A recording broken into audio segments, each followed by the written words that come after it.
Hello, welcome to Adobe Live. I'm so excited that you're joining us today.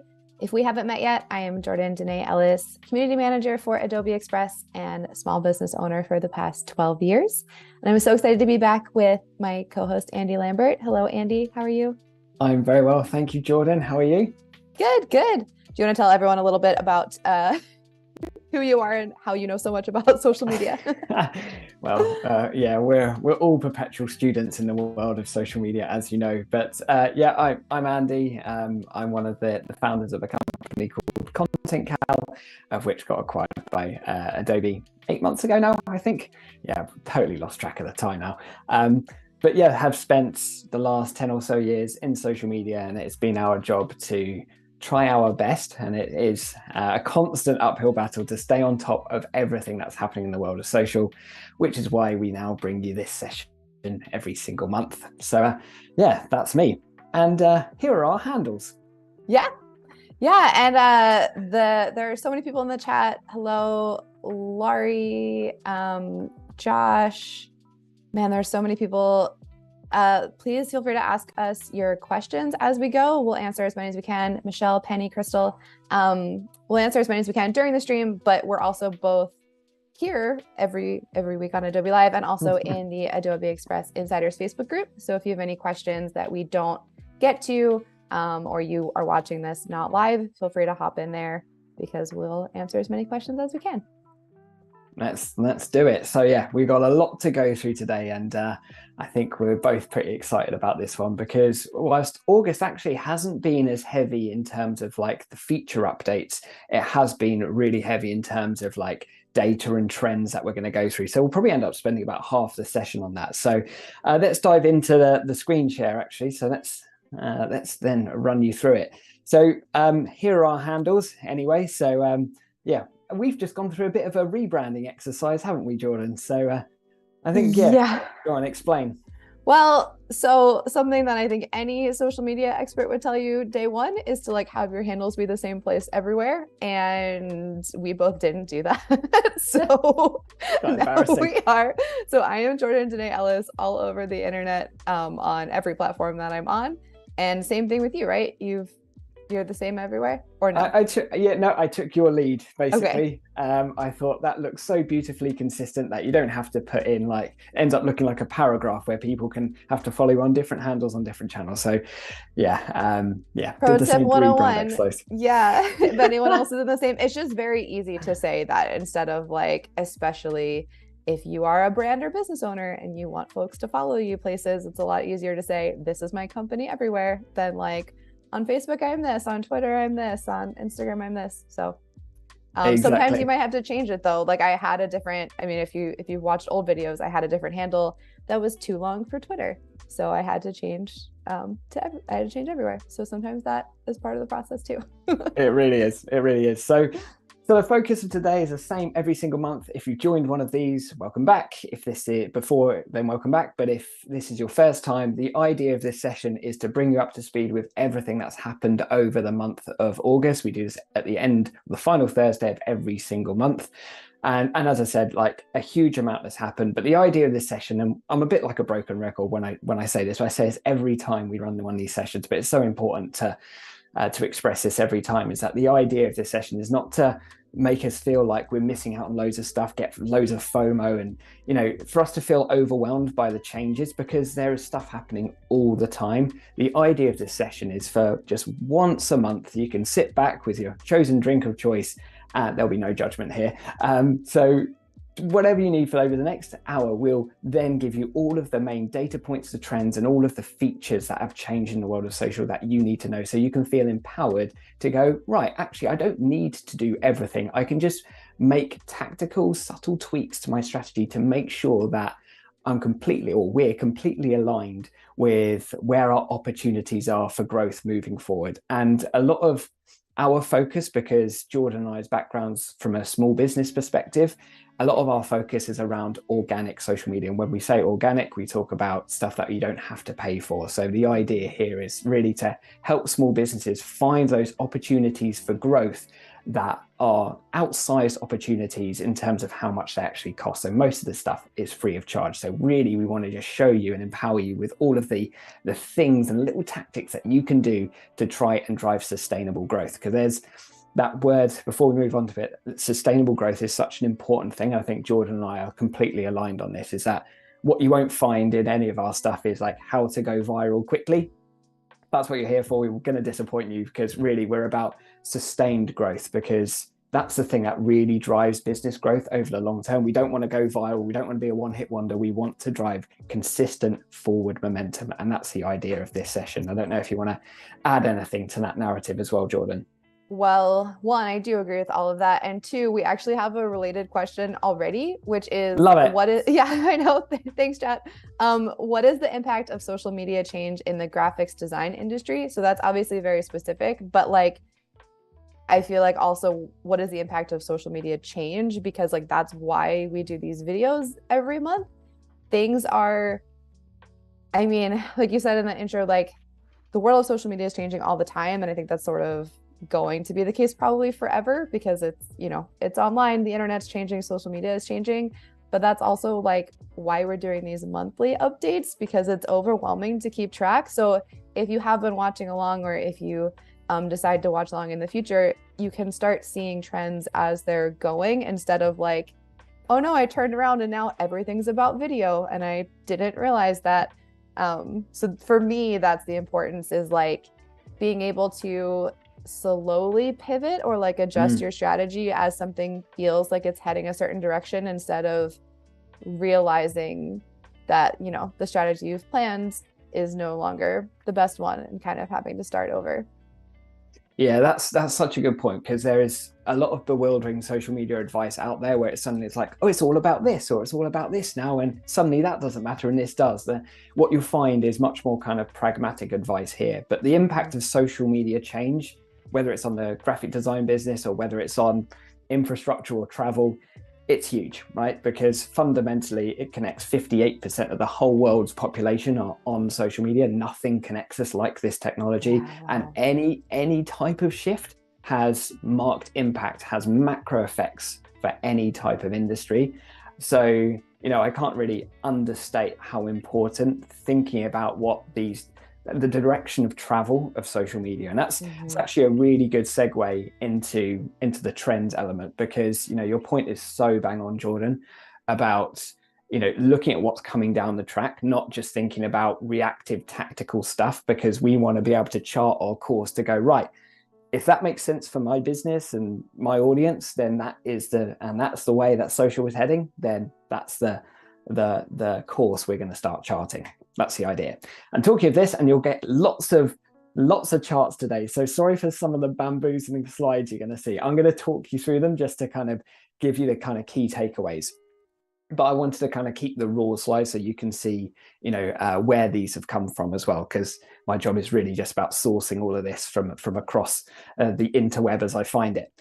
So, well, and to that point, a replay is available on whatever platform you're watching on. And also you can screenshot stuff too. I do that lots of times when I'm watching videos of like, oh, I want to remember this graph. So feel free to take screenshots or come back and revisit this, because yeah, there is a lot. And like we said too, this is not to be overwhelming. So feel free to like pay extra attention to the platforms you are on, and please don't feel like you need to be on all of them. I am certainly not. So not to be overwhelming, just to give you everything that's out there, and then you can curate your own like version of what works for you out of this. 100%. Yeah, no, very, very smart words. So thinking about the direction of travel of social, a great place to start is the teen usage of social media. You might look at this initially and go, well, I don't target teens, so why does this matter? This is always the way that technology progresses, certainly within a social media context, is that typically social media platforms get adopted by the younger demographic, gets steadily older, then it gets adopted by businesses, and it just becomes like a mainstream communication platform. So where teens consumption is now tends to be a really good barometer for where the growth, which platforms will grow the most in the future and which will become more widely adopted. There'll be quite a lot of demographical stuff that we'll talk about, which really helps us orientate between which platforms we should be focusing more on. So the high level here, if I direct your attention over to the left, what you're going to notice is that teen consumption of Facebook has dropped significantly. I don't think if you followed the media at all and anything that's happening in the media around Facebook, that won't be a surprise to you at all. Does not mean Facebook is dying. We'll talk to some other data that will kind of balance this out a little bit. But from a teen perspective, naturally the future growth potential of Facebook looks a bit lower, doesn't look as rosy as it used to. But what we have seen is significant growth across Instagram, Snapchat, and TikTok. But the thing really that I want to call out here is look at YouTube. 95% of online teens use YouTube. Absolutely massive. And typically, you know, whilst we all are aware of YouTube, it's one of those platforms that really isn't a mainstay of most people's social media strategies. YouTube tends to be considered a little bit outside of core social, where many people focusing on Instagram as their primary social platform. And actually, if you look onto the right-hand side, when you look at the amount of teens that are using YouTube almost constantly, but at least 77% of them are using it every single day. So that is incredible usage. And unsurprisingly, TikTok is the thing that follows it, and Snapchat. So from a younger demographic perspective, yes, if we're targeting a younger audience, clearly those platforms are right for us. But what it also does is help us get a bit of a perspective on which platforms will be growing the most in future, where we're thinking about how we might evolve our strategies in the future. This gives us a bit of a clue where Facebook might be diminishing in importance, where YouTube and TikTok might be rising in importance. So that's my take on this data. I don't know if you've got any other thoughts you want to chime in with here, Jordan. Just like you said at the beginning, like if you're not targeting teens, like if that's not what your brand or business is going after, like if that's not your target audience, I think it is just important to pay attention to what the next generation is doing, because even like they'll grow up, and so one, like they may be your target audience later, and also just watching, I feel like just watching what younger generations are doing, like they affect older generations too. So I mean, I don't interact with teens online very much, but a lot of these things have led to the types of trends that we're talking about. Like, you know, Snapchat and TikTok, I think really have affected a lot of other platforms that my audience is on. So even if you're not thinking about this age demographic, really, I think it's just a nice thing to pay attention to. Yeah, and the point that you raised about consumption behaviors, we're going to talk around some data around that in a second, but it's such a good point to call out that we'll come back to. But to balance it up, so let's look now in our age range, which gives a bit of a wide age range, so no one can guess exactly how old we are, between 26 to 39 millennials. So yeah, unfortunately, Jordan and I fall in that camp. So actually then, if you look at here, 16% of that audience, so the majority, what this data does exclude, I need to call out, it excludes YouTube, which is actually the most used platform. It was considered outside of social media for this data, which is a bit annoying. Oh, but either way, underneath YouTube, which as we'll show has some of the most balanced demographics across all of the social platforms, Facebook is still the one that's used the most and cited as the favorite for that audience between 26 to 39. And as we know, I think for many organizations, they are a key segment. So, you know, whilst it might be popular in the media to say, oh, what's happening to Facebook, it's disappearing, they still have over 3 billion monthly active users. It's not going anywhere. And actually, there's some really positive statistics pointing towards some growth potential on Facebook too, which will kind of buck some trends around, you know, we've typically been seeing organic reach drop on Facebook and it becoming harder and harder to reach our audience on Facebook. There's some signs that this might be changing. So that's exciting. We'll cover that. So this then talks to your point here about this data. This is actually UK orientated data, but actually having had a look at this in previous months for the US, it follows a very similar pattern. And this talks to the consumption habits, particularly driven by teens, and why all of the social platforms are falling over themselves to start pivoting towards video, which is a very important thing for us to all know for our strategies, because it absolutely has a big impact on video. Short form video in particular has a really big impact in terms of our content choices and our strategies moving forward.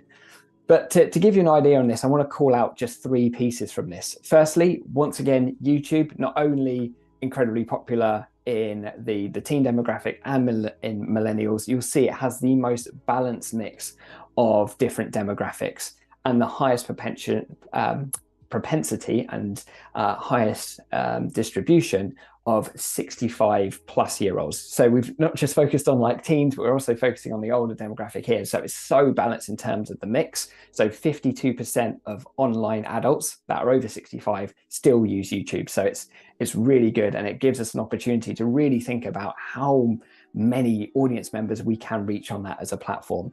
Once again, Facebook has really good reach across demographics again. So as you can see, really nicely balanced here. So Facebook, once again, growing well within millennials, within 26 to 39-year-olds. And it works well across all of the demographics here. And you can see that they have a high potential to watch short form video. And it's short form video that's driving a lot of growth on Facebook at the moment too. So that then is a bit of a clue for us if we want to build our audiences on Facebook. If we potentially have a slightly older demographic that we're targeting, Facebook and YouTube are definitely the right places for that. And maybe thinking about pivoting our strategy towards short form video will yield some results here. And I'll share some data that further kind of backs up that as a hypothesis anyway. Instagram, TikTok, no surprises here. So this 15 to 17 bucket, i.e. like it skews younger. Short form video consumption very high on these platforms. Yes, it skews younger, but as an overall total addressable audience, it is smaller. But fundamentally, as the main takeaway I take away from this is YouTube, Facebook, if you've got a slightly older demographic you're targeting, they should be front and center. Instagram and TikTok, if you're targeting younger demographic, that would be the place to go. But across all four of them, the main takeaway, the thing that actually is making our content strategies easier, is that all of them have a short form video proposition now. YouTube Shorts, Facebook and Instagram Reels, and obviously TikTok. So actually there's a lot of content repurposing that can happen now. And that now gives us an opportunity to actually not have to worry too much about creating a certain type of content for this platform versus another. Actually optimizing towards short form video across all of these platforms gives us an opportunity to drive growth. That's the kind of main takeaway I have from this one. But Jordan, conscious I've been talking a lot on this slide, so any thoughts? That's great. The chat is actually well, one, I think it's a great call to look at the spikes. Like you said, YouTube is like relatively consistent across all ages, which is important if like you aren't targeting a certain age demographic, or maybe that's like a good sign that that's a great platform to pay attention to, just because it seems to be working for everyone, and like that's interesting.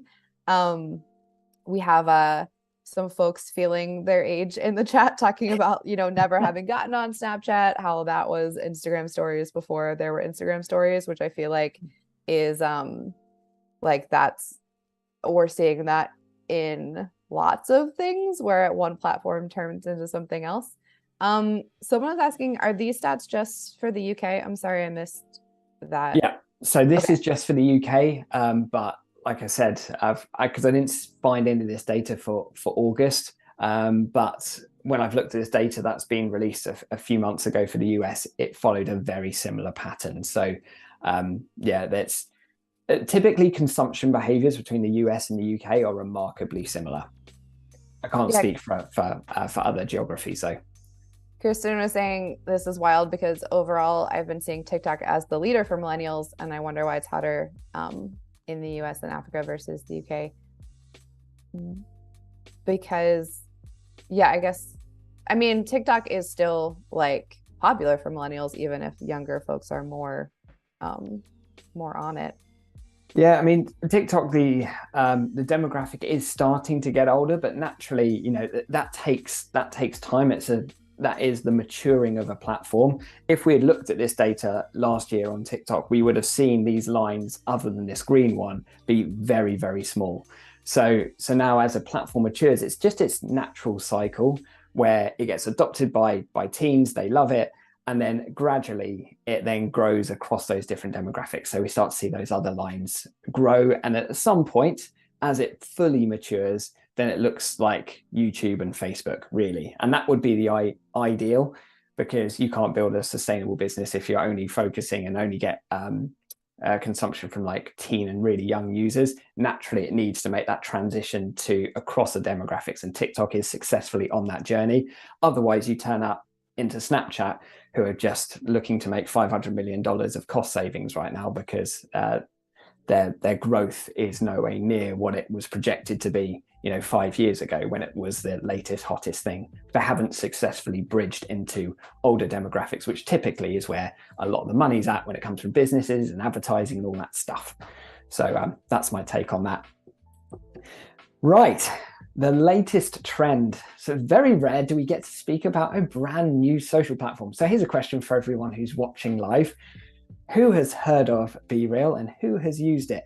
Jordan, you can probably put your hand up at this point. So I heard about this I don't remember which month it was, but I heard about BeReal for the first time in one of these recaps. And I was like, okay, wow, I didn't realize I was that out of touch. Like I literally do this for my job. There's a whole platform I've never heard of. And it's come up like once or twice in my life since. So thank you, Andy, for making me like know what's cool. Because I definitely wouldn't have heard of it otherwise. And so I decided, I was like, okay, not another social platform. Like I literally cannot do this. But what I will say, I signed up this week. So I guess I'm one of the 10 million users that have shown up lately. I will say, at least in my experience so far, having been on it for a week, the stakes are so low, and the effort that it asks of you, I think at least, is very minimum. Like it reminds me of Snapchat kind of, where like, but even less. I can let you explain it, but you get one chance to post, that's it. And it's intended to be in the moment. So there's no staging. There's no like, let me find the perfect photo. So the pressure's off for me. I've been doing it just for fun, but yeah, I think I have like 6 friends on it. It's not in my circle, at least. It's not there yet, but it's interesting. I'm curious, if anyone in the chat has heard of it or is on it, because that would be kind of fun. Yeah, I'm fascinated. I think the jury's out as far as I'm concerned as to whether this will stand the test of time. It's definitely got the novelty factor going for it. It's the antithesis of the kind of Instagram aesthetic and all of the kind of mental health challenges that have been widely publicized from, presenting the supposed perfect life on social. So it's, BeReal, it's about authenticity. I guess I'm a little more cynical because I actually just think it's a brilliant growth hack, because every day everyone gets a notification to post. So I think it's actually more anxiety inducing than anything else, because the thing is, you can skip it, well, like that's true. You can also post late. I've learned. I'm not really sure. Like, I guess it outs you as posting late, but other than that, I haven't seen any like negative to that. Oliver is saying it didn't really appeal, as I figured my post would mostly just be my desk or sofa, and honestly that's very real. Like, because I'm the age I am, most of the posts I see are people sitting at their desk. So like, is it interesting? I don't know. I guess you kind of feel some like camaraderie that everyone's at work together, but I'm not really sure if I love it, but it's fun. Yeah, so everyone's going to hear a lot more about this, and I'm sure we'll end up talking about it again, because it's just been funded very heavily, worth about $600 million now. Very similar story to Clubhouse, loads of media hype, loads of funding. So they'll be pushing hard on this it's now kind of lighting up the App Store downloads charts. The media have made a big deal about the fact, it's above Facebook apps, it's above TikTok from downloads of last week. Just having a week topping the downloads charts doesn't actually mean you suddenly got a successful platform. So sometimes we confuse like viral hits with long-term growth. We always do, to be honest. So my kind of counsel to this is, don't get too, feel free to test it out, definitely, because it is a content format that will persist, and I'll talk about that in a second. But like, don't fret that you're missing out on anything at the moment. It's very much in its kind of discovery phase, and as you said, Jordan, it feels like something for a younger demographic, and this is going to follow the same trajectory. Potentially it'll either follow the same trajectory of like crossing the chasm to the older demographics, or it will start to slowly diminish and do a Clubhouse. But the thing that will stay, however, is the quite cool content format that exists here. This is definitely the bit that's worthwhile paying attention to, which is, as you can see in this kind of screenshot here, it's the kind of dual camera mode where you're taking a photo of the thing you're doing, but also reacting to it. So it adds that real human element to the piece of content that you're creating. And you'll have seen, just last month we reported on Instagram releasing their dual mode, which essentially allows you to use both front and back cameras to take a photo and do this. So already the social platforms are cottoning onto this. There's going to be next month, I expect to be talking about Instagram having released this, which is Instagram doing exactly the same thing as this. Basically what they did to Snapchat, i.e. steal the stories format, I think they're going to do the same to BeReal, which I think is going to kill BeReal, to be honest, because Instagram, it fits so nicely into the Instagram space and the user demographic already. So I expect that to happen, but either way, I might be wrong. I've been wrong before, so it might well happen again. But definitely interesting to pay attention to, because that as a content format, the whole concept of authenticity, we can actually see this manifest in a product, which is really good. Right, I better start firing through some of these things. Because sorry, I know I was a lot of chatting time. so much. No, it's good because there's so much interesting stuff. Because this alone is worth 5 minutes of narrative, maybe. This was just one study from Hootsuite, but I wanted to call it out because Instagram themselves have come out and said that hashtags aren't what they used to be. They aren't as powerful as they used to be. We used to hear that 30 hashtag stuffing into your Instagram post is the way to go. Instagram came out themselves and said, it's probably not as good as that, probably not worthwhile doing it, maybe 2 or 3.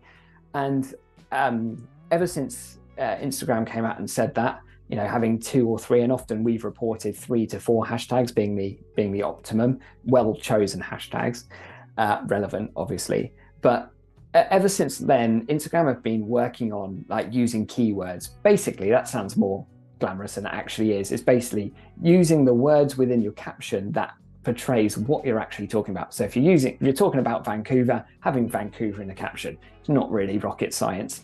But where Instagram is evolving as a platform is getting better at reading the content that sits within your caption, so that just in the same way that Google has SEO and will pull sites to the top based on the search term, Instagram's getting better at doing this. Less people are searching through hashtags. So anyway, that's the context. Hootsuite ran a bit of a study to go, what, let's run an experiment here. Let's put exactly the same post out across these same platforms, or it's all Instagram, sorry, across Instagram at the same time, schedule them out, and let's just see what drove better reach. And in every single category across multiple different topics, as you can see here, the post, there was marginal difference, probably about 30% delta between the two. But ultimately, having 0 hashtags, but making sure you have the right keywords in the caption drove better results. Now, this is just one study. I urge caution to completely rip up your hashtag strategy, but it's definitely worthwhile considering. And if it were me, I'm going to still continue to use hashtags, but only use 3 or 4 of ones that are super relevant to whatever I'm talking about, and just making sure, maybe taking a bit of learning from this to have some of those keywords in your caption might be a good thing to do. That would be my take from this. But Jordan, what do you reckon? I mean, I think hashtags are used for different things, and I'm by no means a hashtag expert, but for example, we have hashtags for the Adobe products that I scroll them and see people's projects. So I think there are if you're using it for SEO and searchability, I think this is great of what will show up in the feed. And I don't know if I'm one of the only people who actually follows hashtags and looks that way. So maybe that's not a massive use case, which I would totally buy. But I think there are certain, of the original idea of hashtags, which is everyone posting this kind of thing, do it here so we can all find each other. It seems like that would still be relevant. But if you're just sort of, I want people to know this happened in the city that I live in so that I show up in other local feeds, that probably is, a time to use it in your keywords instead. So yeah, definitely. And that, both. Yeah, a little having a mixed strategy is good because, as you say, what I don't have any data on, I'd love to see it one day, which is like the amount of people that are using search on Instagram to actually drive discovery versus, as you say, the people that are following hashtags and want to do that. But certainly, if I put my kind of business to business, like, you know, if we're promoting, you know, some like boring software product on Instagram, you want to make sure you've got the right keywords because people aren't going to be following a hashtag of, you know, software products. They'll be wanting to potentially do the search around whatever product is that you're offering or the category that you operate in. So that's where hashtags can be really useful. But either way, the short story is start to think about having a mixed strategy between keywords and hashtags, and think about if a user is searching your category, brand, whatever it might be, product line, whatever it might be, on Instagram, making sure that you have those keywords within your caption. That would be a smart move. Right, short form video content, we're back to it. We can't really go more than one slide without talking about short form video really these days. Three interesting call outs from here because there's quite a lot of data here. So I'm just going to focus on the top three most interesting things. There's been a shift in what people are spending the most time watching from a short form video perspective. How-to videos are now the number one, where it used to be news, which is quite interesting. Certainly a lot of like the TikTok tips, that if you frequent TikTok as annoyingly regularly as I do, unfortunately gets its little tentacles into your life and you can't stop scrolling it. But like how-to videos, TikTok tips have ended up becoming like really popular. And of course, YouTube Shorts is driving a lot of that too, because naturally a huge proportion of YouTube views were always driven from how-to videos, people wanting to learn and improve. I also think that's a brilliant bit of data to cling on to, because helping other people get better at something is typically universally applicable to whatever business you're promoting. You know, whether you're a jewelry shop, teaching people how to make their own jewelry, or how to, you know, anything about that. You know, teaching them crafts, whether, you know, that's what I do about social media, teach people about social media, right? And talk about, and, you know, even though we're representing a social media product, how-tos, super valuable. So I love the fact that's number one. Second thing to call out is that the second most popular is like videos from the general public. Like, how dull does that sound? As like, you know, I did see that on the slide and I was like, I don't know what this is. What is that? Like, what is that? But I think the interesting thing, like when I thought about it some more, as I was kind of like dissecting this data, I was like, what does that actually mean?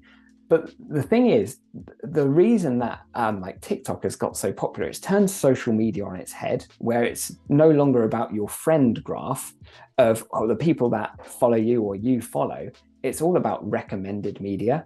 So actually, the majority of stuff that anyone's going to see in their TikTok feed, which is driving the majority of short form video consumption, you know, all you could say it's from the general public. They're just randomers that have just appeared in my feed, because no longer, as certainly as TikTok's concerned, and this is happening to Facebook and Instagram, is that increasingly it's becoming all about recommended media. It's less about followers. So in fact, you know, my hypothesis and my prediction is that the importance of followers as a general concept is going to decrease in importance over time. Don't let that thought change your strategy right now, but as all of the platforms get very scared by TikTok and what TikTok has done, TikTok, as I said, like, it's not about who you follow or who follows you. It's all about what the algorithm recommends, which then gives us all a really nice level playing field to grow, right? Because we've all got the potential to reach far more people than we have in our audience, which is great. Obviously, the downside, it does, you know, there are downsides to that, which we won't go into, but that's really what general public is all about. I just said there was three things, but oh yeah, news has slipped to the third, but we spoke about that already. But yeah, any thoughts on this before we move on, Jordan? No, I think you covered it. Cool. Great job. Right, nice. So they are your trends. My word, there's a lot of them. So let's now go into some of the data points. High level, really important thing here. So this is the number of brand interactions on Facebook and Instagram. So this is organic. So the amount of interactions we can expect per every 1,000 impressions. Simply put, for every 1,000 people that see your post on Facebook and Instagram, on average, how many interactions, so like, shares, and comments, how many interactions should we expect per 1,000 people? On Facebook, it's 5.24. Basically 0.5% of people are going to engage with your content. Not very high. Spoke about the diminishing organic reach, but the really good thing is that you can see it's creeped up a little bit. So Facebook, whilst it's nothing to get too excited about, this has been a constant declining metric for the last 5, 6, 7 years. But because Instagram are pushing, Facebook, are pushing so hard on this whole recommended media side of things, pushing hard on Facebook Reels as well, it means that there's actually more potential to grow on Facebook than there has been in a long time. So that's really exciting. Still, Instagram, once again, that's gone up as well. So it's kind of reversed that downward trend. It's got a 6 times higher engagement rate than Facebook. We always have known that we can get better engagement on Instagram versus Facebook. But there you go, they're your averages. Now, that was Facebook versus Insta. So let's look at TikTok versus Insta. And this study, super interesting. So this was across 330 brand pages, which run both a TikTok and an Instagram. So comparing them side by side. So what you're going to see, Instagram share of posts. So typically, brands were posting, more than twice as much on Instagram versus TikTok, right? So as would probably be the case for most brands, TikTok gets more love than Insta. The reach, however, tells a slightly different story. The reach is slightly higher, nothing much, but ultimately, even though they're posting less on TikTok, the reach was slightly higher, where the reach went a little bit down on Insta. It goes down again when you look at interaction. It goes up significantly for TikTok. So what that actually means is that even though they're posting less on TikTok, they're generating outside reach and engagement. And then it's basically a completely inverse graph where you can see like the outsized engagement rate that was coming from TikTok versus Insta. So even though brands are focusing on TikTok far less, they're actually, in percentage terms, generating far better interactions and far better reach. So that's so wild. Cool, isn't it? It's a really good level playing field to look at. Just goes to show how powerful TikTok is. Talking of short form video, Reels is outperforming other types of content on Insta. There is no surprise there, we've seen it, but actually when you break it down like this is across 77 million posts, so it's a big old study. You'll see that people are still posting the majority of content being image only content, which is fine. It's the easiest to do.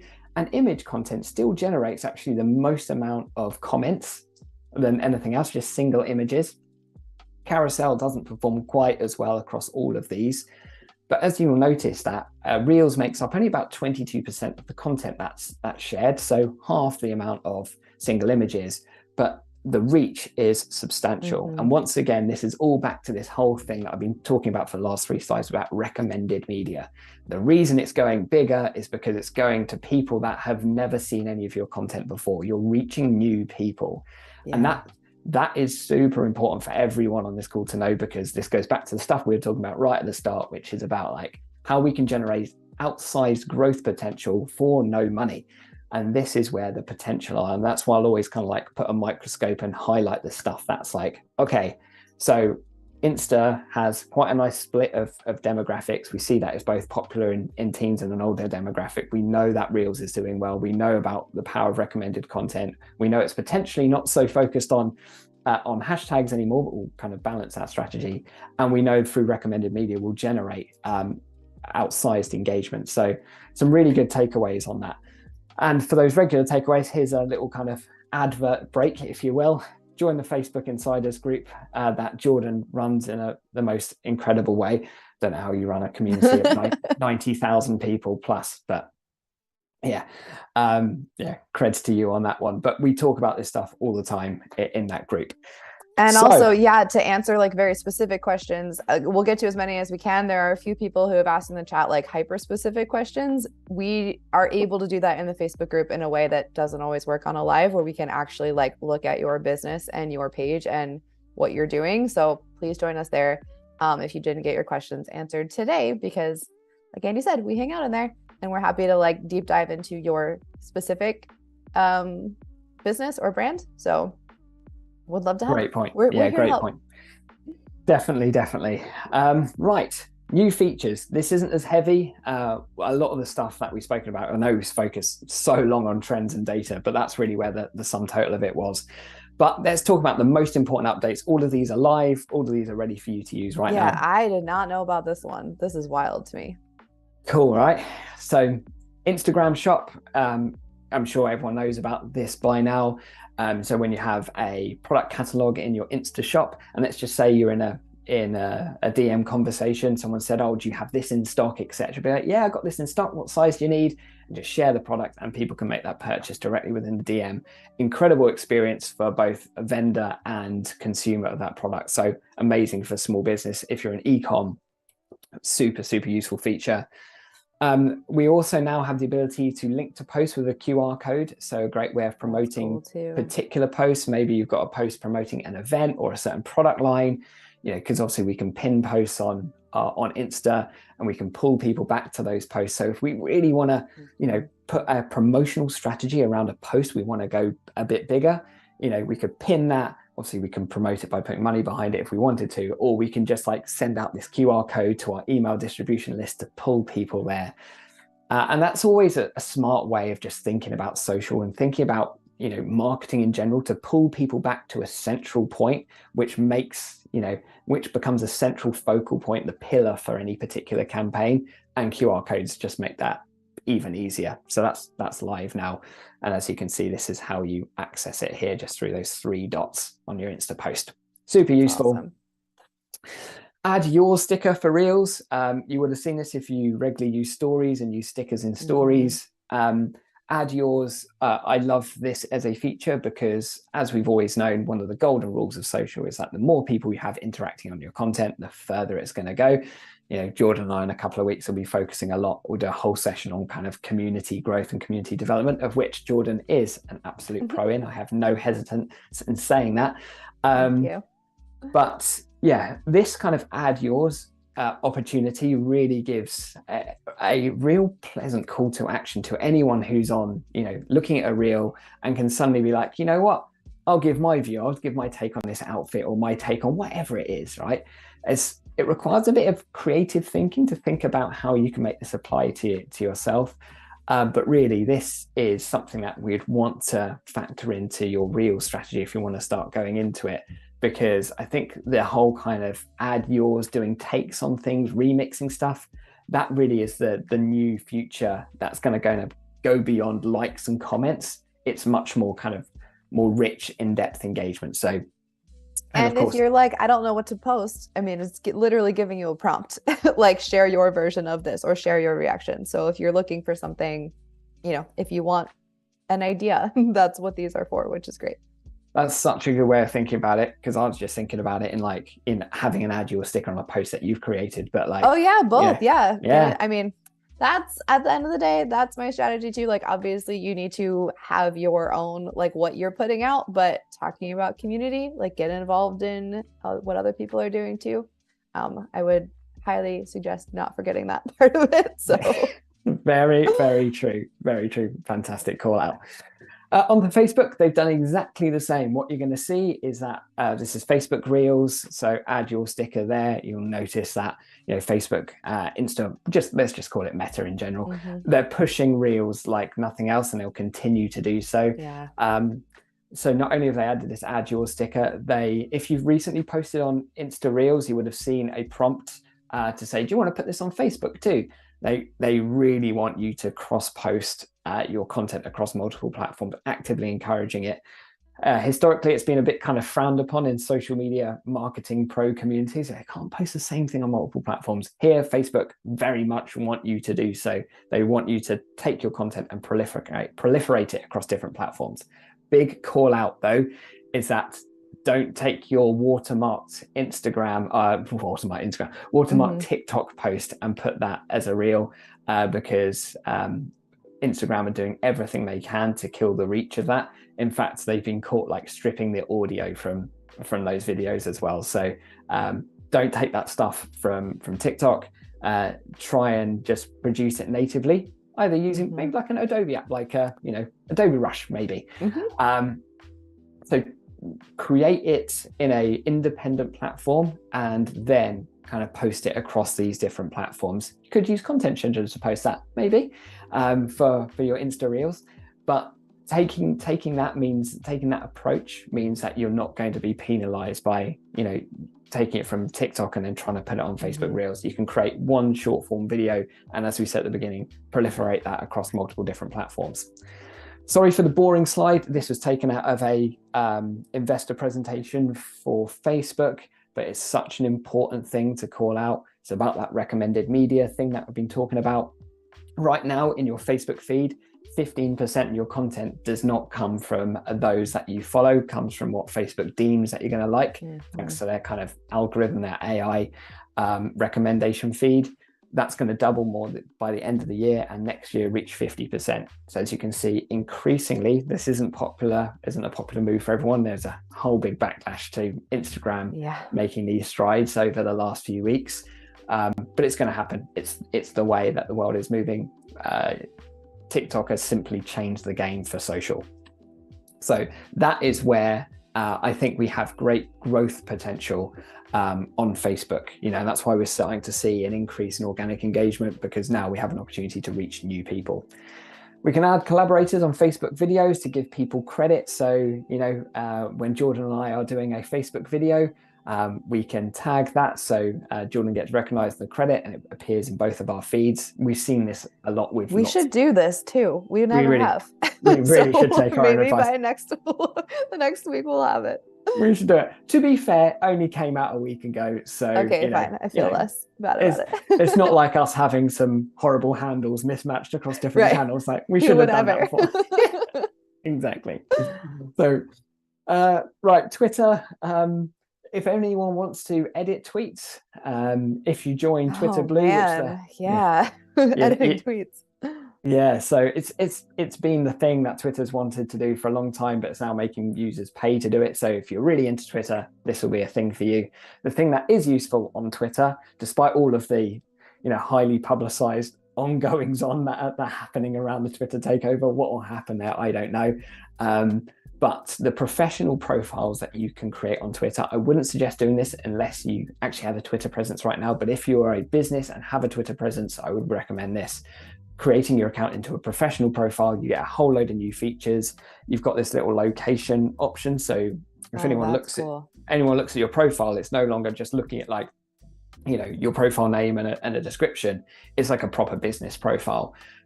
So definitely recommend any business doing that if you have a Twitter presence. And Twitter, if you're into kind of long form content, they're making a lot of strides with their notes feature. So this is potentially an option if you do lots of long form, like blog orientated content. Twitter notes could actually be a place for you, because you might have seen in Twitter, if you regularly frequent the platform, you'll notice that the popularity of threads have increased, and threads are a kind of a bit of a hacked way of putting together something long. So hence the reason that the notes feature exists. So could be an opportunity. It's brand new. What also is brand new, and this is going to be rolling out over the next month or so, which is Twitter is becoming a podcasting platform. So in the middle, if you use Twitter right now, in the middle, you'll have this Spaces tab, which Spaces are kind of like your live audio, drop in to join a session or start a session, etc. Your audio only social, akin to Clubhouse. But what they want to do is get into podcasting too. And for anyone that runs a podcast, aka you, Jordan, I was very curious about this. I did not know anything about this until I was looking at your slides. I think they're gonna make quite a big deal about this, and it starts to make sense, because if they're going to double down on audio, so if you've got a podcast already, promoting it on Twitter would then be a kind of no-brainer. And if you've got people running you're doing a podcast there, you're generating an audience through the podcast, and you think on a Friday afternoon we'll do a half an hour AMA, like drop in, do a live session, then obviously Twitter can facilitate that through your Twitter Spaces. So I think that makes sense as a concept, but I'm still a little bit skeptical about Twitter's growth potential, to be honest, at the moment. So we'll take a bit of a wait and see, but it could be one good one for you to try, though, Jordan, to be honest. And just to give you a heads up, we have like 5-ish minutes left. I don't know how many more platforms. I'm on it. Don't Okay, you worry. It gets a bit perfect. quicker now. Perfect. So yeah, LinkedIn link stickers. So now we can actually add links to our LinkedIn posts, because we always know that if we ever use a link in a LinkedIn post, the post bombs. It never does well. So now we can actually embed it in the image. That is a massive update. Amazing. And we can also pin comments on LinkedIn now. So comments really drive content growth on LinkedIn. So the more that you can pin comments to encourage really positive discussion, that is a super useful update. TikTok, they've got this new order center, so you can even track your orders now. You can basically become a mini Amazon. So if you really want to look at the Amazon of social, Wow. yeah, so there's a lot of stuff happening on TikTok. In particular, this whole TikTok shopping experience they're really building out. So like live shopping, the ability to run kind of like ads within your TikToks. And this is how it looks. So it's a really native experience. And that all then links into that order center that we were just talking about. Also, they roll out this QR code feature as well. So if you want to promote your profile, so this isn't about promoting your individual TikTok, it's about promoting your profile through a QR code. We can do that on Insta, so the same thing. Good updates on YouTube. They've improved the shorts editing tool. So if you don't have a budget for any video editing software, then YouTube have shipped that. And also, if you've got any kind of long video that you have, you can edit that into a short. Literally press that button and it's going to take it into that 60-second short. So just choose the section you want to take. So they're really making it much easier to create shorts content. Sorry for the text heavy slide. Once again, this is from a big YouTube presentation. The high level here is that the YouTube accounts that are running long form video and shorts tend to be growing better than anything else. So shorts are really helping to make those channels more popular. And as a result, because this is all going to your new audiences through a new kind of recommendation engine, shorts is the thing that's really driving the growth of YouTube. Pinterest idea pins, you can now promote other boards. So like look at this one, like check out my board for plant-based tips. So idea pins are like Pinterest stories. So when you're like, hey, I've got more here, if you like this, go to my board for more. So it just allows like cross promotion of your stuff. So it's a really useful update.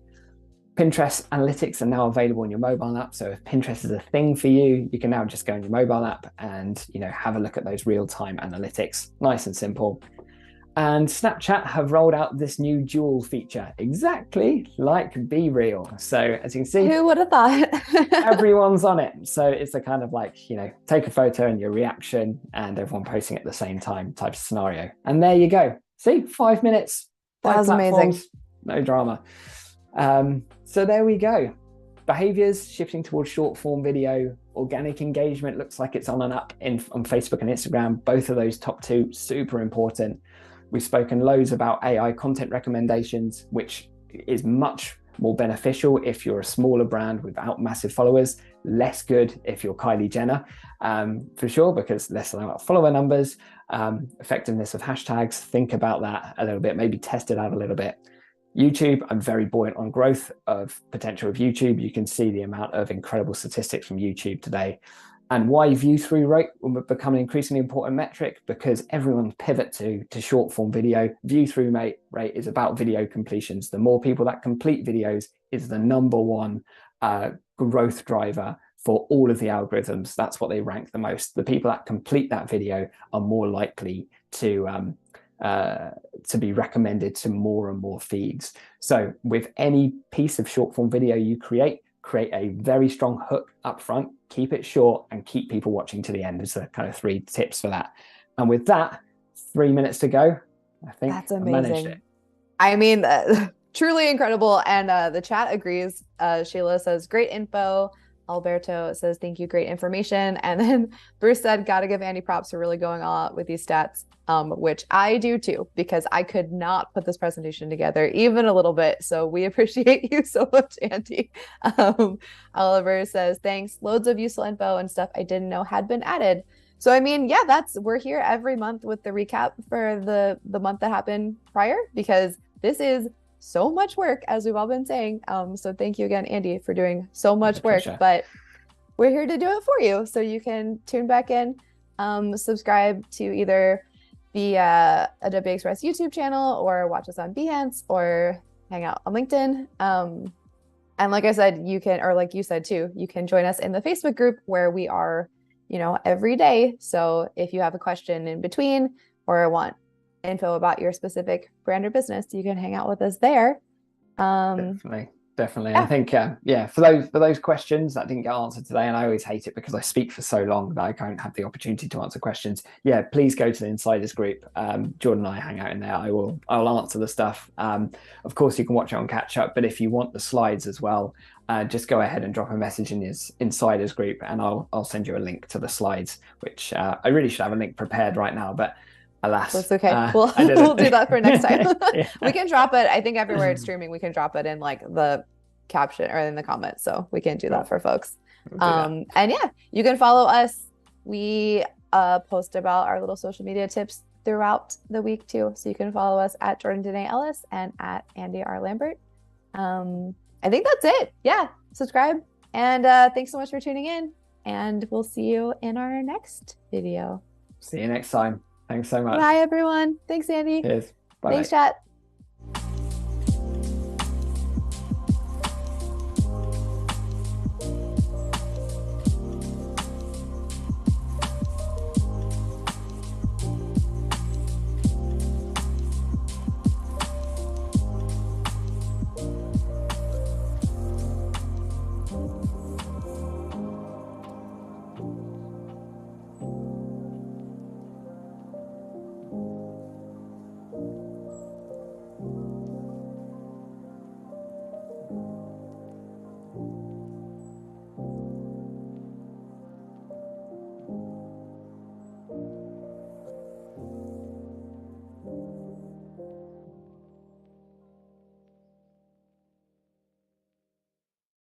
Shh.